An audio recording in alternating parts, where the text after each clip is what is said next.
we'll get started. Hopefully Tom can figure out how to get up here. I know he can. While we get through the introductions and everything. All right, so thank you everyone for attending the Place Your Trades Network Spaces covering Ceraweek, U.S. product stocks, and energy and metals. This Spaces is brought to you by Ceraweek, which has a custom web app dedicated to trading CME Group's new daily option contracts. You can use the link in my Twitter stream to go and get the TradeAway app for free. I also write a weekly blog on markets that you can find at placeyourtrades.com.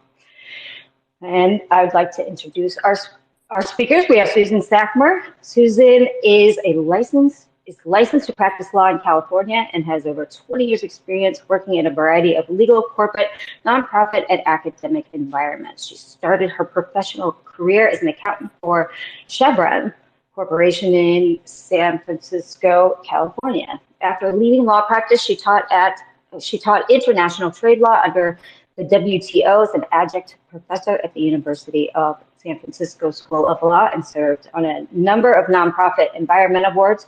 She currently is a visiting assistant professor at Andrews Crip Energy Law Scholar at the University of Houston Law Center, where her scholarly activities are focused on global natural gas markets with a particular focus on LNG and global shale gas development. She's published a number of papers on this topic, and her most recent book is called Energy for the 21st Century, Opportunities and Challenges for the Liquefied Natural Gas Markets.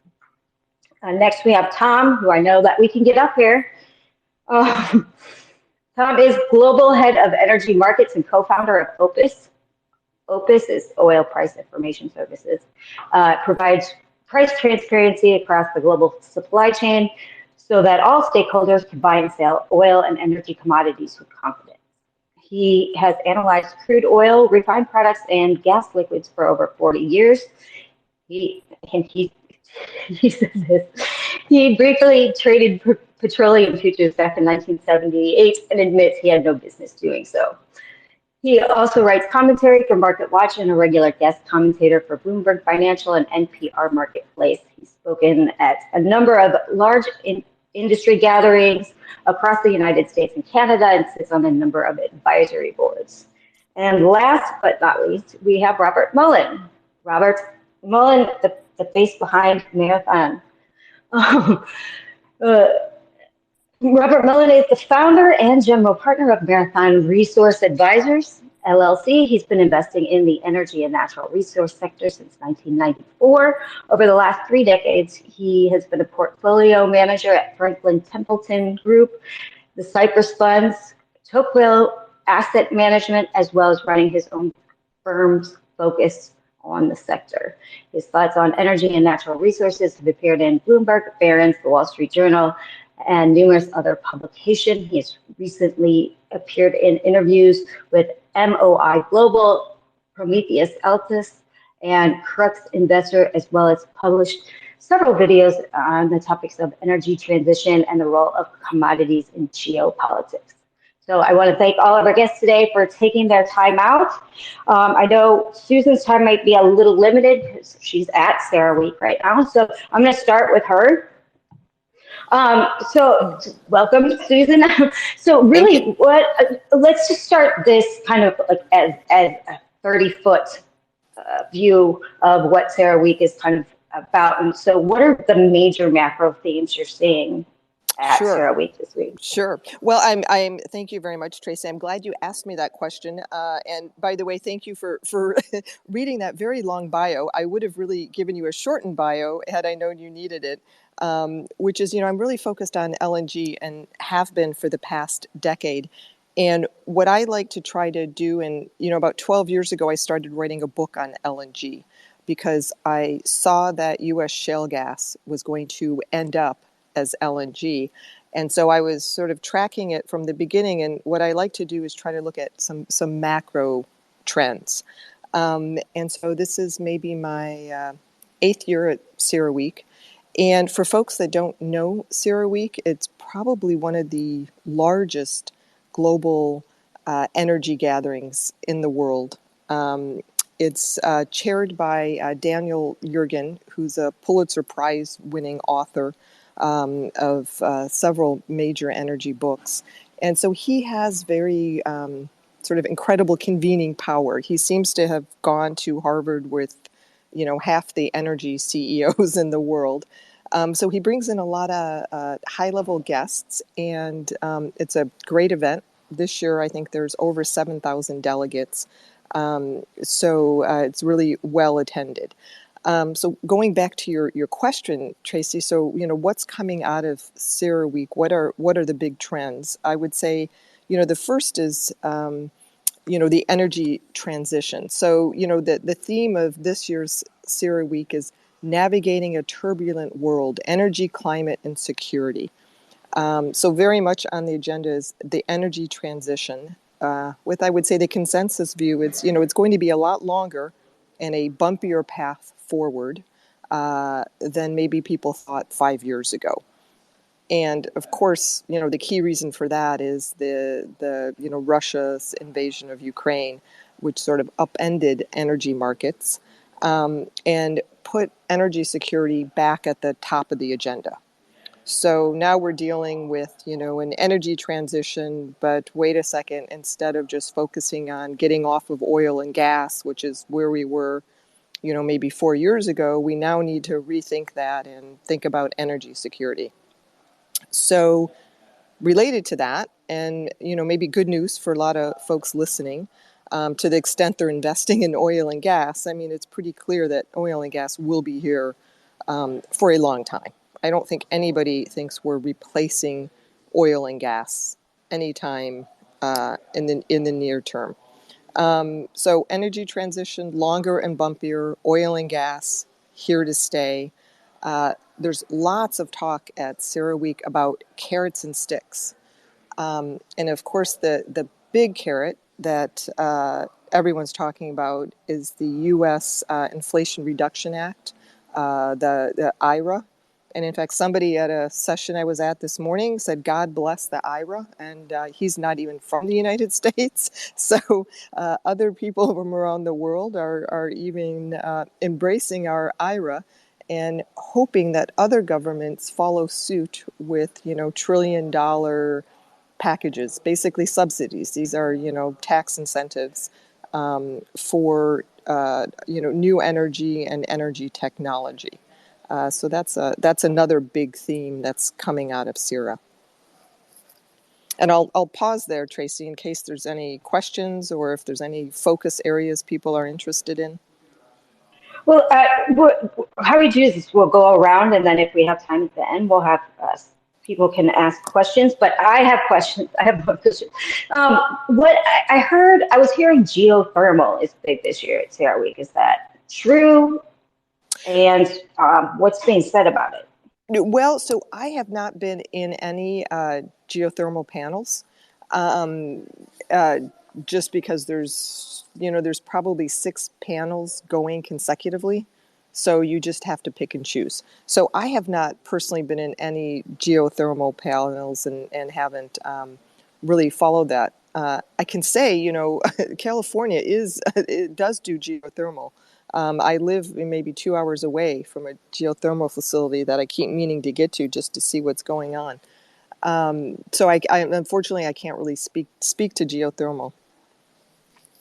What is the most surprising news you've come across, or that surprised you in particular?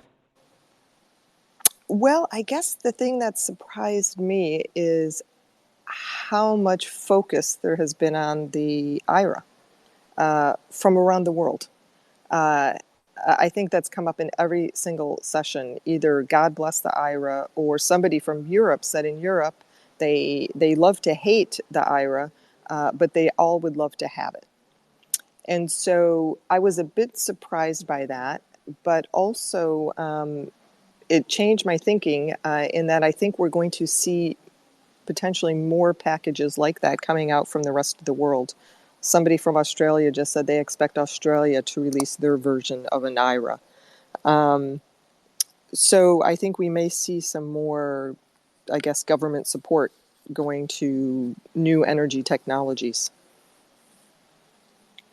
And so I heard some things, I think Scott Sheffield from Pioneer was talking Mm-hmm. about the Permian Basin and said the Permian only has 5 good years left. Mm-hmm. Is this something that you're hearing from all of the shale players, or what is specifically, what are you hearing from the shale players? Yeah. Well, so that's interesting that he said that. And I will say I was in a panel with Ryan Lance, CEO of ConocoPhillips, and he essentially said, we can see the peak of the Permian. And then he backed off a bit, right? Because we also are trying to say, the Permian's going to produce for decades. It's, our best producing field in America. But Ryan sort of spilled the beans and said, we can see the peak of the Permian. So 5 good years left. I suppose it depends on what acreage you have. But half of my time over the past decade was devoted to shale gas. And I teach a law class on LNG and shale gas. I always start with shale gas because depending on your outlook of shale gas, informs your outlook for LNG exports. And so it wouldn't surprise me that some places in the Permian only have 5 good years left. There's huge decline rates in shale gas that nobody really wants to talk about very much. Yeah, absolutely true. So we'll come back to you. I'm still waiting for Tom. I reset you an invite, Tom. Jensen, if you could help him get on, that would be great. I see you're here too. All right. Well, we'll move to Robert right now, and then we'll come back to Ceraweek. Okay. So, Robert, you've spent a lot of time recently on mineral demands of energy transition. So, how do we bridge the two, and then how does the increased energy footprint of mining and the necessary materials for renewables kind of affect or benefit passenger EV penetration over the next, I don't know, 20, 30 years? Sure. Yeah. Hey, Tracy, thanks for having me on. Can you hear me okay? Yes, you can hear me okay? Okay, Perfect. Can hear super. you perfect. So I'm going to frame this by saying that I'm just back from the BMO Metals and Mining Conference out in Florida last week, which is kind of the preeminent annual gathering of resource specialists. And I think what it's telling is from that is that people are starting to care about this. I think 2022 was the year that kind of resources punched the investment world in the mouth and said that we matter still, after kind of a decade of being relatively irrelevant. And politicians have promised us cheap, fast, and easy transition to a decarbonized world. And I think none of those three things are actually true. We will get there and we will make progress, but it will not be cheap, it will not be fast, and it sure as heck won't be easy. In terms of the world starting to care about this, I've been talking about it for a couple of years, how the intensity of renewables, for every megawatt of power produced, you need roughly 7 times as many metals and minerals from renewables as you do from traditional natural gas or coal facilities. Internal combustion engines, when you transition to EVs, they require somewhere between 7 and 10 times as much metals and materials per car. So this is going to be a massively intensive move. The crowd at BMO is recognizing that. Last year they had 1,500 people at the conference. There were 2,000 this year, so up by 30%. And some of the larger asset management firms, sort of generalists who I think had drifted away from the resource sector, they may have sent 3 or 4 people in prior years. They sent 10 to 12 people this year, oftentimes with 2 to 4 ESG specialists in tow, trying to figure out how they can sort of re-embrace this sector in a way that they can still feel like they're getting their kind of ESG decarbonization brownie points. But to me, one of the biggest disconnects, I think there are a number of people who've written about the fact that it's going to be very hard to find the amount of materials necessary, period. The amount of copper and nickel and manganese and cobalt and graphite and all of the things to reach these relatively arbitrary 2035, 2040, and 2050 targets. I sort of took that a step further and said, so what happens if the metals are available? And what does that do? What's the energy footprint of that?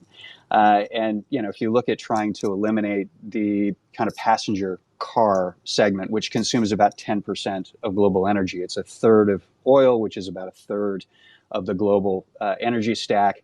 And so you have to come back around to the fact that the mining sector alone consumes about 6 to 10% of the global energy stack.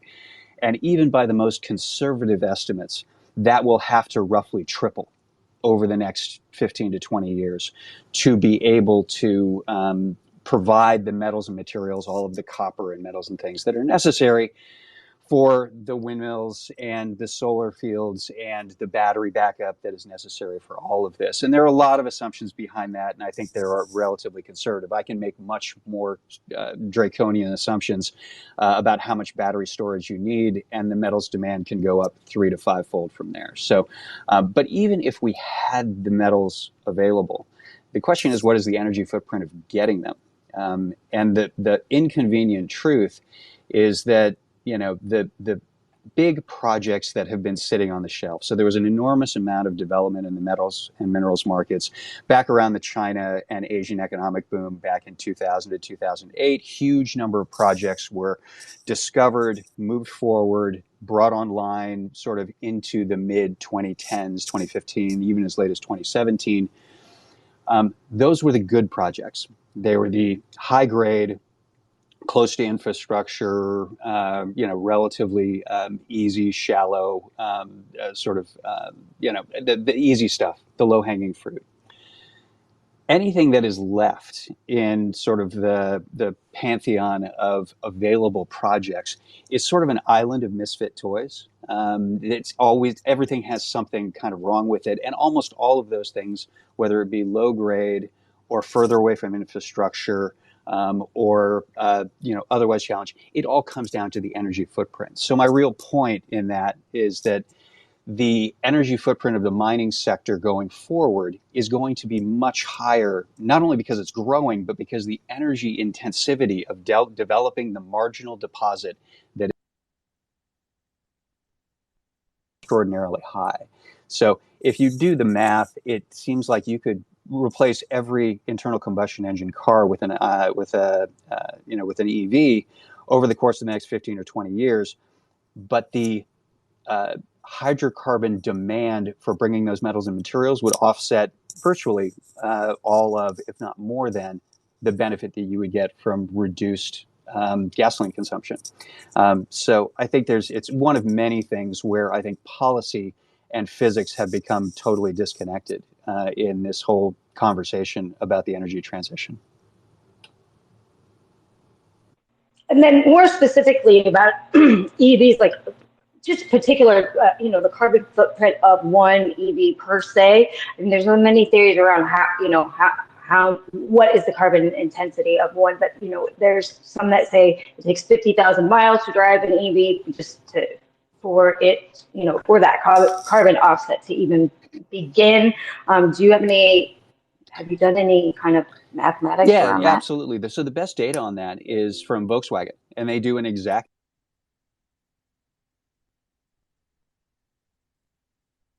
I think you're cutting out a little bit. So Volkswagen has some great data on that, and they have effectively a car that is either an ICE or an EV.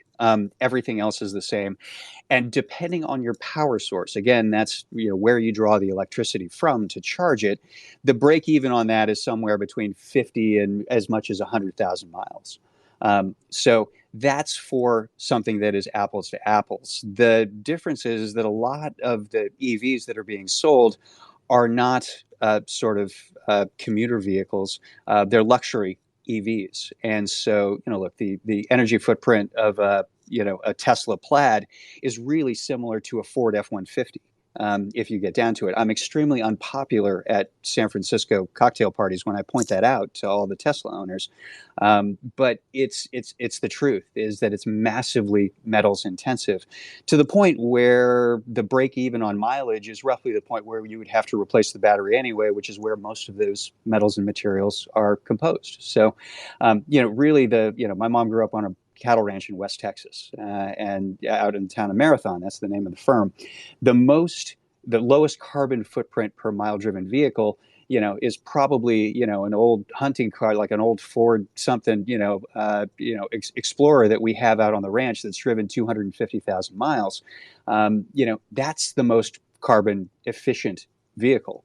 Not sort of replacing a fancy luxury EV every 50 or 60,000 miles. Well, yeah, right. And not to mention the cost of replacing an EV batteries.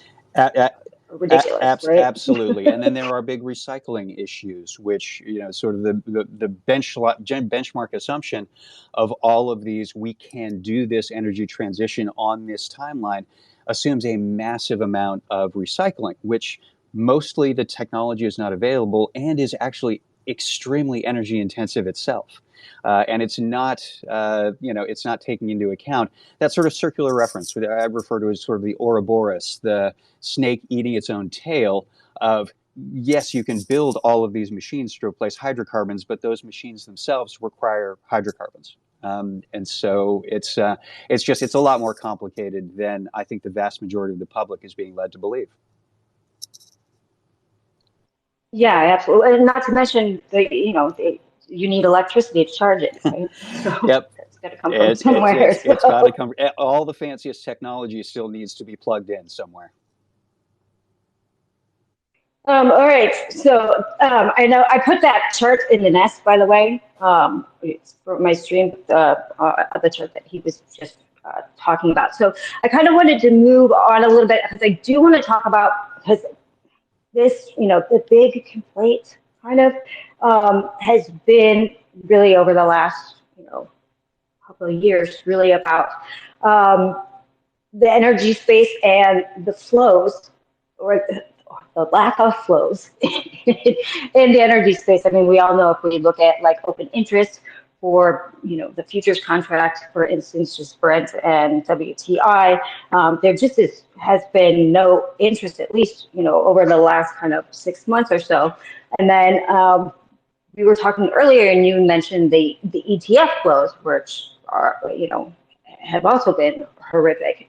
Can you tell us what is going to get people interested in this market anymore, and kind of what is the disconnect that we're seeing? Because the markets, we're seeing oil prices that are, higher than normal, still, even in the $70-$80 range, 80 to 90 in Brent.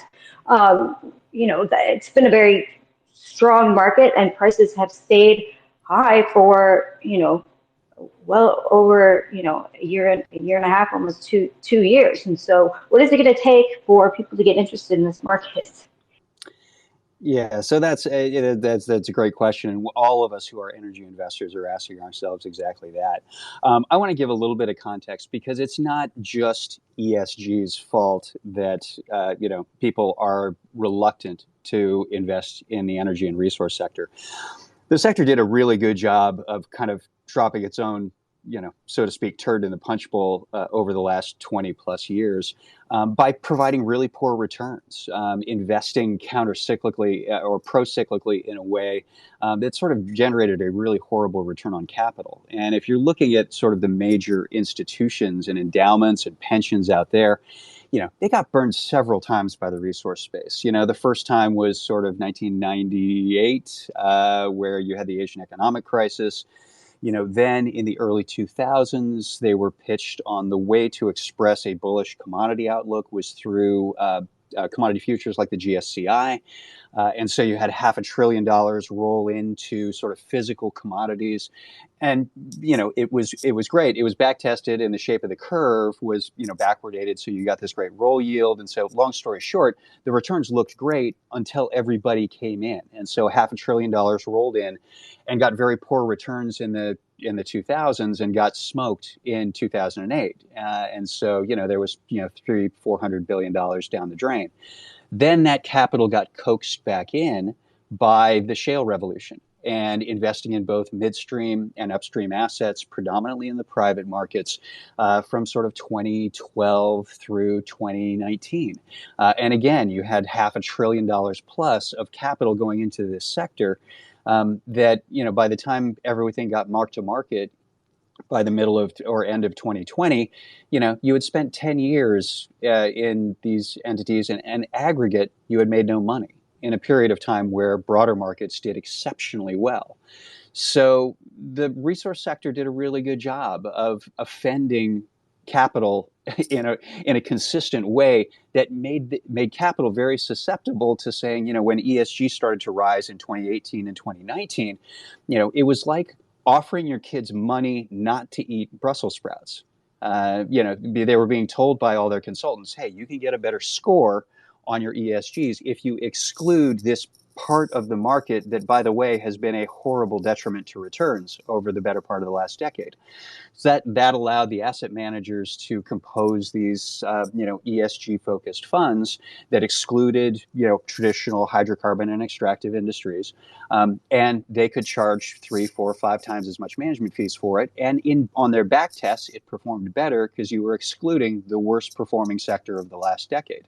So that was what led us to why these stocks got so undervalued by the end of 2021. And so that started to change a little bit.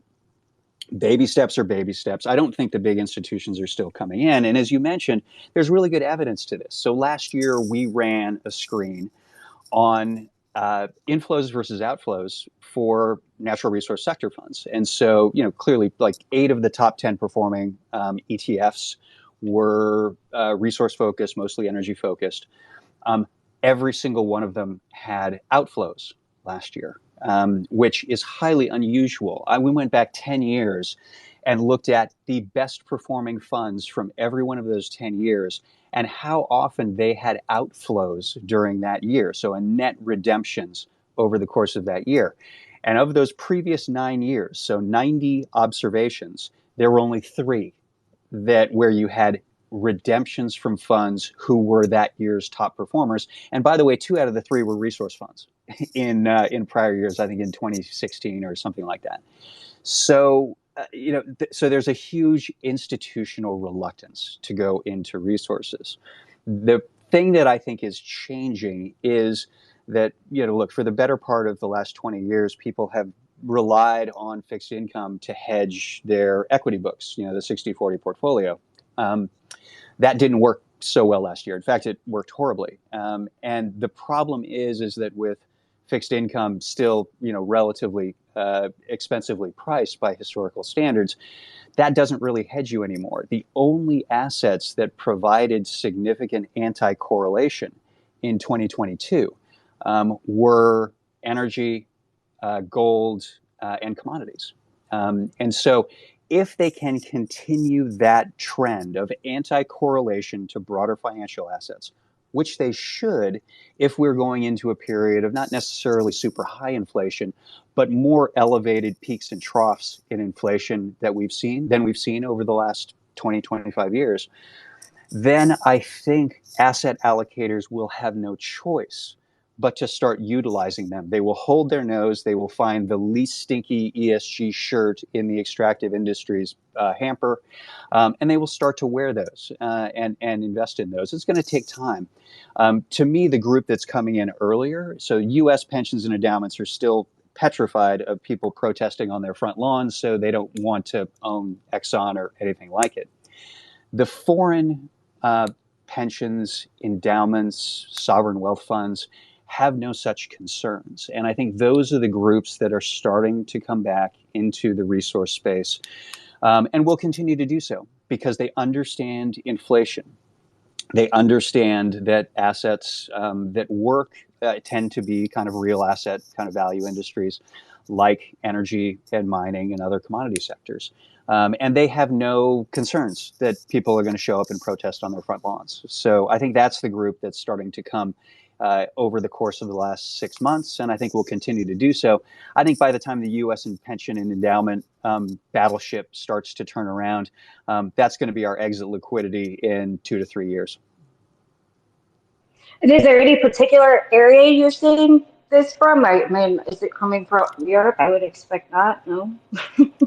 I think Latin America is at the forefront of it. I've had Yeah, that's what a number of conversations with very large sort of Latin American pension and sort of corporate accounts where they absolutely get it. And they get some of that exposure through their local markets, but they're looking for ways to express that in broader ways. And again, they don't have the sort of ESG bad boogeyman fears that sort of North American investors and European investors do. Yeah, right. All right, we'll come back to you. Let's go. We'll switch back to Susan really quick to hear some more about Ceraweek while Tom's still trying to log on. So, just in general. All right, so. Let's just talk about the U.S. gas market for a minute here. Everybody's looking at this U.S. gas market. Obviously we're 85% off the highs. I mean, you see that same thing in TTF and JKM, which are the European and the Asian contracts. But in particular to U.S. nat gas, everybody's kind of waiting for a bounce here. What do you think is it going to? Are we just stuck in this range that is pretty much a long-term range, or do you have a bullish case for the U.S. market, and what does the time frame kind of look like on that? Well, those are all very, very good questions. And I can say, the price of natural gas isn't really coming up at Ceraweek. Nobody really talks about prices too much at Ceraweek. One, because they really can't. But it's something I'm following, and a lot of my followers on Twitter are following natural gas. And I guess I could say most of it's three things really impact natural gas prices, at least in the U.S. Right? Weather and storage, and now U.S. LNG exports. So we had Freeport offline for many months and is now just starting to come back online. So that's going to be a driver of demand going forward. But, we have weather. We've had warm weather across the country, except in California, where I'm from, which is still getting pummeled with snow. But, apparently California isn't enough to boost natural gas prices very high. And then storage is a factor. Our storage is like Europe, is fairly full.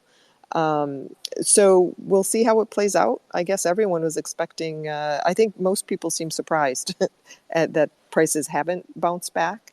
So we'll see. We'll see what happens. And of course, we'll see what happens in the summer, which is generally, hasn't been a big driver, but, we'll see what the summer brings. If the summer brings a really hot summer to Europe, maybe we'll see another spike. Yeah, yeah, absolutely. And so what else? Let's kind of go back to, I just kind of wanted your view on that because I know that's everybody's question here was, when are natural gas prices going to rebound again? So tell us a little bit more about Ceraweek, maybe something that that we haven't talked about, or that that you think we should kind of go over that maybe we're not aware of. Well, another big sort of theme coming out of Ceraweek, and it's related to the discussion of resources and mining, which is permitting, right? So I think, Ceraweek, the issue of, critical minerals and mining is very much on the agenda. But, there's huge permitting issues. I think also every session has raised permitting issues, not just for oil and gas, but for any of the minerals we might need for this energy transition. And I guess there's a recognition from the Biden administration, there's always a lot of government people here at CERA. And, they always say they want to remove some of the hurdles that exist for permitting any project, whether it's energy, pipelines. There's huge issues with pipeline permitting. Mining is going to have huge permitting issues. But then there's also sort of the recognition of there may be only so much we can do. It's a little bit like fixing healthcare. Like the problem is it's become too big and sort of unfixable. So you can remove some federal hurdles to pipelines, let's say, but if it's a state pipeline and it's crossing people's, yards, then you have all kinds of local issues. So there may be, and then many people at CERA have mentioned that you may get through sort of the permitting process somehow, and that takes years. And then somebody sues and it ends up in litigation for years. And I'm a former litigator, and the litigation advice I always give if anyone asks me is don't litigate. I mean, you'll end up paying lawyers, in these big projects, you're talking millions and millions of dollars, and it'll take decades. So that's just an issue that everyone recognizes, but to be honest, it's not clear that anybody will really be able to fix it. I think the Biden administration at least says they are going to try to streamline some permitting processes, but we'll see what comes of that.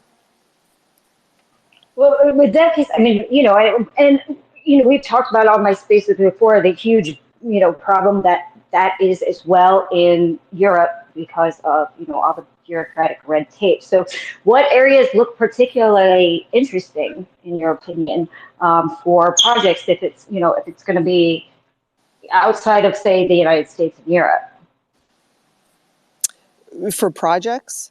Well, I would say, maybe, we're in the U.S., we're in Houston. So, I think everyone here thinks, the projects are going to come from the U.S. I don't know about minerals and mining, but certainly oil and gas. We'll get more LNG export projects. We already have a number approved from a permitting standpoint, and now they're just waiting to take FID. So I think from a project standpoint, we're going to see more from the U.S., maybe more than anywhere else. And then another sort of the only real hot area that we've heard about at CERA, everyone's always looking for the next frontier area for oil and gas is Guyana.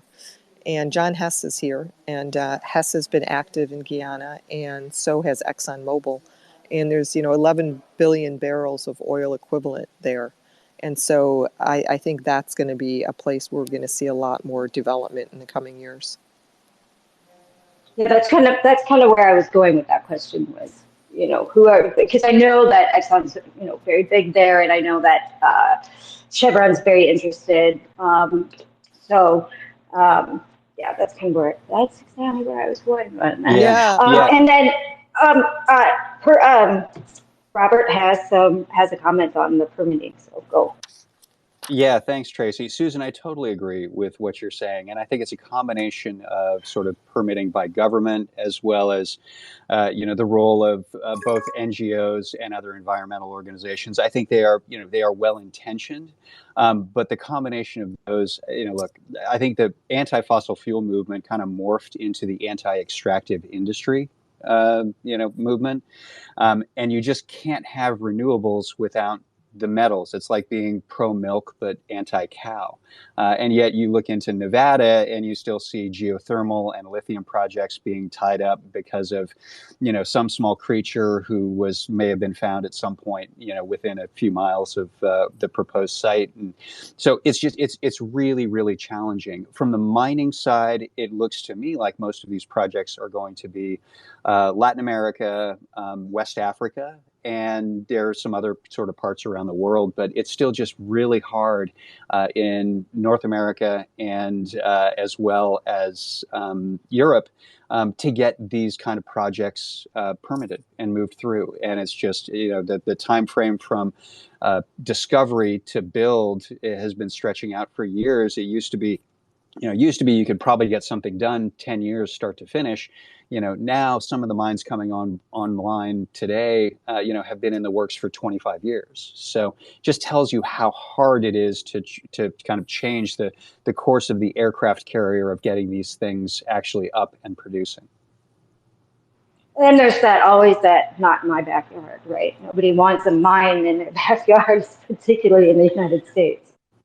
Yeah, I mean, the fact of the matter is everybody loves and will poll well for renewables, um, as long as it doesn't cost them anything and it's not in their backyard.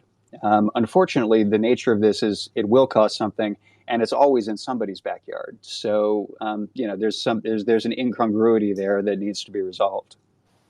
Yeah. Although one thing that I think that raises is there the U.S. does have an advantage in that we have private mineral right ownership, which doesn't exist really anywhere outside of some indigenous mineral right ownership in maybe Canada and a few other places.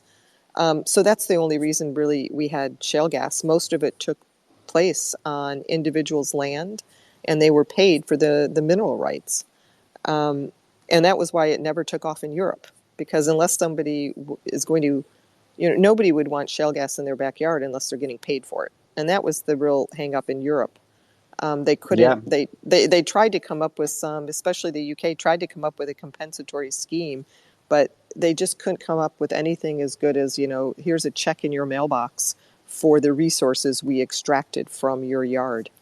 So in that regard, I guess the U.S. looks pretty good. But I imagine there aren't any, mines. Most of the mines aren't on people's, private lands. Yeah. That's correct. And there's always somebody within eyesight of it who would prefer not to have their vistas interrupted Sure. and the like. And I guess, well, the other end of that spectrum is the places where we really have had significant mineral developments have been sort of the top-down communists. I mean, China has effectively built if we think OPEC is a significant factor in the oil markets, China is an overwhelming factor, both in the production of and the refining of all of the metals and materials that are necessary for renewables, whether it be rare earths or graphite or lithium or all those sorts of things. They have China has a stranglehold that dwarfs OPEC's impact on the oil markets in those things, and it's been because they have a top-down economy where they can simply decide to do those things, and individual rights don't matter at all. So I guess I think you're right, Susan. It's the two ends of the barbell where things likely are to develop. So, Well, and that kind of begs the question, if the United States, since you brought up China, if the United States decides to go ahead and raise tariffs again or stop importing from China, as this government has mentioned that they want to do, where else is there to source most of this and as cheaply? Yeah, that's the most pertinent question in sort of the resource and renewable space right now is where can we actually build these things? There's I can't remember. I think it's Maine has one of the best lithium deposits in the world, but the chances of it getting developed are about a 0 out of 100. So, we're going to have to see broader government support for these sorts of things. And I don't like to have to rely on government support for them, but they at least have to stop standing in the way. And there needs to be a concerted effort to recognize the fact that we can't just offshore all of this, because if everybody's trying to offshore it, then it can't be built anywhere. right. Speaking of Maine, California, the Salton Sea has a huge mineral deposit there. And so, oddly enough, could the Salton Sea be developed for minerals? I think so. Is a possibility. Remote possibility, maybe, but possible. How feasible is that in California? I mean, I don't.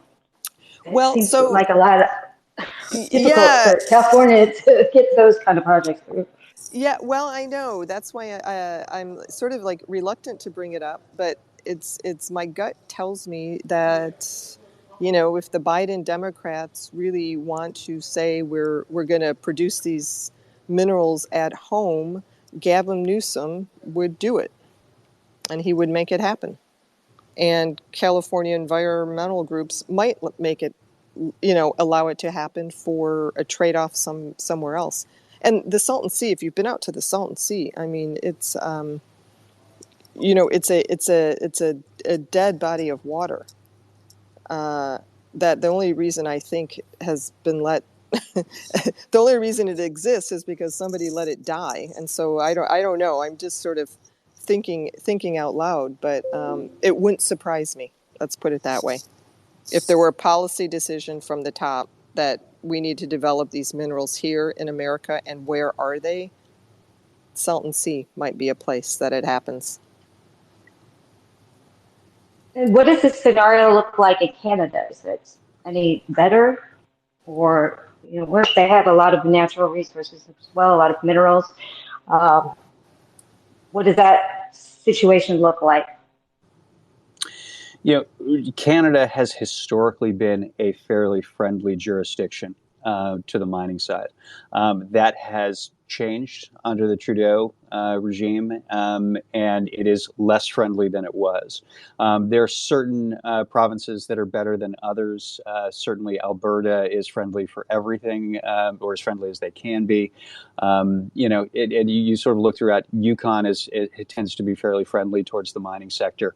But it's gotten more challenging. And again, you have sort of the influx of concerns from NGOs, environmental groups, indigenous groups, that effectively, if anyone decides to raise their hand and say, I don't like this project going forward, it's going to tie things up for a potentially significant period of time. So, look, most mining can still get done in Canada. And I like that, many of our mining companies are, jurisdictions that are traded from Canada, but oftentimes the assets are elsewhere because those are the ones where you can actually get things done on a reasonable time frame.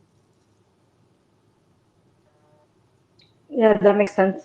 And I wanted to go up in the next, we have two charts. I wanted you to Robert, wanted you to go over that last chart that you had sent me. It was the sort of the valuation of the integrated majors. Yeah, record discount signals opportunity is the title of that chart. So I'm going to give credit where credit is due here. It's both Marhelm and Calvin Froge who originally posted this chart. I've sort of tried to pretty it up and sort of accentuate what I think is important here. But what it just shows you is the incredible valuation discrepancy that's emerged between sort of the U.S. domestic or international oil companies and some of the international companies like Petrobras and Ecopetrol or YPF. And it used to be, if you look back from, in the early 2000s, even through the mid 2000s, the stocks would all trade within a 20 or 30% valuation band. Sometimes the Latin American names were at a premium. Sometimes they were at a discount, typically traded at probably a 15 to 20% discount over those time frames. That was also true in that sort of brief window where you didn't have wonky PEs in like 2019. But what you've seen since then is sort of a manifestation of the big sucking sound of U.S. asset markets. The rallying dollar last year, brought a lot of money into U.S. stocks. That's been an ongoing trend for the better part of, 15 or 20 years. And what it's done is it's driven valuation discrepancies that can't really be explained by politics. I bring up like a Petrobras to someone and tell them it's trading at 2 times earnings and a 40% or 50% free cash flow yield, paid something close to a 50% dividend last year on its equity value. And the immediate response is it's political risk. Well, my argument would be there's always been political risk in, whether it be, anywhere in Latin America, but whether it's Brazil or Colombia or Argentina. But that was sort of, that the valuation discounts were 15, 20 or 20%, not like a 70 or 80% discount like they're trading right now. And so to me, this, for a guy who, we invest in resource companies with significant dividends and distributions, sort of a real world tip scenario where we're looking for high free cash flow generation and capital return. it's kind of manna from heaven. This is like wandering into post World War II Japan and buying industrial stocks at slight discounts to cash on the balance sheet. When you can buy a company at 2 or 3 times earnings, which is trades a US ADR, trades $50+ million worth of stock a day. Those look like great opportunities to me, and I'm a little bit perplexed as to why that discrepancy is lasting as long as it is, and it's as wide as it is. Tell me about it. I think anybody here that invests in oil and gas has that same question right now. But it's and it's really interesting. This sector as a whole, it used to have a 20% weighting in the S&P 500, and the weighting is now, well, it was as low as 2. I think it's like 2.9%, about 4% now, something like that. So I feel like we have a long way to go up. Yeah, and it represents well north of 10% of S&P earnings. So if it just got back to its earnings weight, you would need to see energy stocks sort of double relative to the broader S&P. And I think that earnings growth, I'd say for the energy sector, looks better to me than the broader S&P earnings backdrop, with much more headwinds from rising rates and compressing profit margins and things like that than I think we in the energy sector have. Yeah, absolutely, absolutely. Susan, what are some other things you can tell us about Ceraweek that we're missing? I know that I keep going back to this, but not all of us have a chance to be there, so Well, we're counting on you to report some good stuff. Well, there's lots of good stuff. In fact, I just texted you that I apologize. I do need to sign off because I'm need to go catch an LNG session. So I guess I would say from Ceraweek, I mean, the mood here is good. So, you have 7,000 people that have traveled here and paid $7,000 to $8,000 to attend. So the mood in the energy industry, I would say, is good. And from an investing standpoint, I guess it's somewhat good news that we're not hearing about a whole lot of production ramp-ups, because I think the energy industry is still focused on returning free cash flow. And that seems likely to continue. And we will, I know there's quite a few, most of my followers are LNG folks, and we are going to get a couple more projects, I think. I expected at least one to FID and announce it at this event, but I don't think it's going to happen. But everybody thinks Sempra's Port Arthur project is going to move forward. So that's positive news, I think, for the natural gas industry and the LNG industry. So I guess, the takeaway here is that the mood is good here. So I guess that's it's always good when you're at a big event and everybody's like optimistic and positive and nobody seems worried about anything. So it's either the sign of a top or that things are going to continue on. Well, top, let's hope not. We're not even near the top yet. So just your final thoughts, what areas do you think, with regards to, since LNG, nat gas, kind of what you focus on, what should we be looking forward to as far as for investors? What projects should we be looking forward to? Gulf projects, or what's coming down the pipeline that we should keep an eye out for? Well, I mentioned Sempra's Port Arthur. I think everyone anticipate that one, and they've already said that they plan to announce FID first quarter of this year. So we have a few more weeks, I guess we'll give them. But from everyone, I think the consensus is people think that project will go forward. Next Decade is another project that people are watching. They had some good news from Total. It was rumored Total was going to take an equity interest. I'm not sure that's going to happen. So Next Decade seems to be maybe taking a little bit longer than people thought, but maybe eventually that project will happen. I know there's people on this call following Tellurian. Tellurian needs an equity investor. so far, they haven't announced one. I don't know if that's going to happen, but I know there's a lot of folks hoping that something comes of that. So that's another project that folks are watching. Venture Global seems to have amazing success attracting money, but they're not a public company, so there's no real way to invest unless you can invest somehow privately. But Venture Global has another project that'll get off the ground. So I think from the LNG standpoint, and then Cheniere, of course, is doing great. If you had bought Cheniere, 5 years ago, you have a huge return and you're very happy. And Cheniere continues to do great. And then, I'll mention one other thing, since I know there's a lot of investors. I'm on the board now of a LNG shipping company called Flex LNG. And shipping as an investment hadn't really been on my radar until I joined the board. And shipping stocks certainly seem to be having a moment, and they pay big dividends.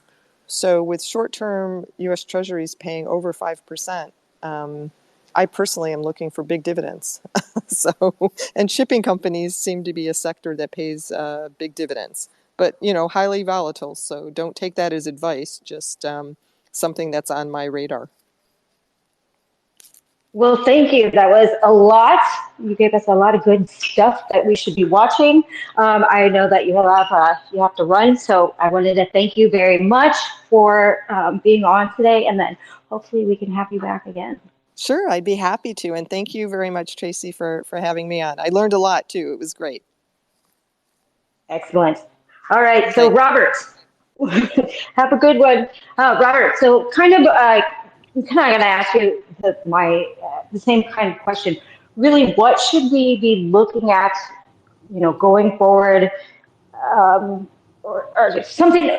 Talk about something that you wanted to discuss, but we haven't, and then what should we kind of keep our eye on, over the next couple years?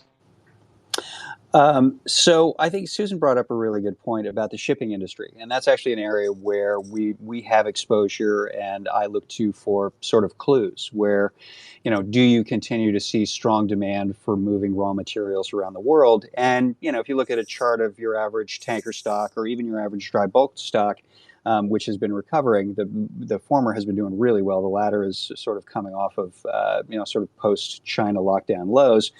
There's good information there. And so I continue to watch things like, European diesel cracks and Asian tanker margins and those sorts of things to kind of get a feel for whether this gradually reopening Chinese economy is going to give the kind of support to resource demand that I think people hopes that it is.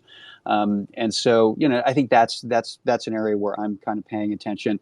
I also, I'm watching the precious metal stocks very closely. It hasn't been a big area of focus for me for the last few years, but I'm getting more intrigued by it. That was part of the BMO show as well. And when I came into this business almost 30 years ago, gold companies traded at huge premiums to NAV, and 10, 12, 15 times cash flow, because they represented some optionality against a higher inflation backdrop or a sort of disruption in sort of central bank efficacy or whatever that may be. Now that gold stocks are actually some of the cheapest stocks on my board. They're trading with 10 or 15 or 20% free cash flow yields. Their managers are talking about the same kind of capital discipline that the energy sector is. And you just saw relentless individual liquidation of commodity, gold specifically, ETFs for most of last year. I think there were 24 straight weeks of GLD and other physical gold ETF outflows through about mid-December of last year. So the question is, who was on the other side of that trade? And the answer was the central banks. They've been buying gold at a rate 3 times faster than anything that we've seen over the last 20 years. And so voraciously, the central bankers are telling you that everything is okay. All is well. We've got this inflation genie that we'll be able to put it back in the bottle. And yet, they're selling U.S. Treasuries and buying gold hand over fist. And so I think there are geopolitical reasons for that. The U.S. decided that foreign exchange reserves were no longer safe when they sort of confiscated or froze Russia's when they invaded Ukraine last year. So I think there's some concern about that. But I think there is also this acknowledgement that in a world where you have to think about counterparty risk in a different way, gold starts to shine a little bit more. And, look, for 3 or 4 years, when I talk to people about gold, they would rather talk about Bitcoin. And so I think there are uses for Bitcoin and crypto, but I think in terms of having credibility for being a store of value, gold has, 3 or 4,000 year kind of head start. And I think that there is perhaps an opportunity there for people looking to balance out parts of their portfolio that are geared towards a more robust economic backdrop, like energy, like the base metals and things like that. Having some gold and gold equities in your portfolio, I think, is a really good way to give yourself some optionality if the growth continues to be slow and if inflation still continues to be relatively high and central banks need to sort of take their stop raising rates before their inflation comes below their targets. If the Fed, legitimately stops and then pivots with inflation still running 3.5% or 4%, I think gold is going to be the single biggest beneficiary of that. And so, to that extent, sprinkling in a few gold miners or some physical gold might make some sense for folks. So you're saying my gold miners have a chance? There is a chance. We're saying there's a chance, Tracy. Excellent. All right. Well, thank you very much. That was awesome information, and good things to be looking at going forward. Want to thank you very much for being on. Tom, unfortunately, was not able to log on, but I will reschedule him for another time. And I want to thank everybody for being here today. Place your trades to know when we are hosting other events. And obviously follow Susan and Robert. They're fantastic. And then I will see everybody next week. Thank you for joining. Thanks, Tracy. That was fun.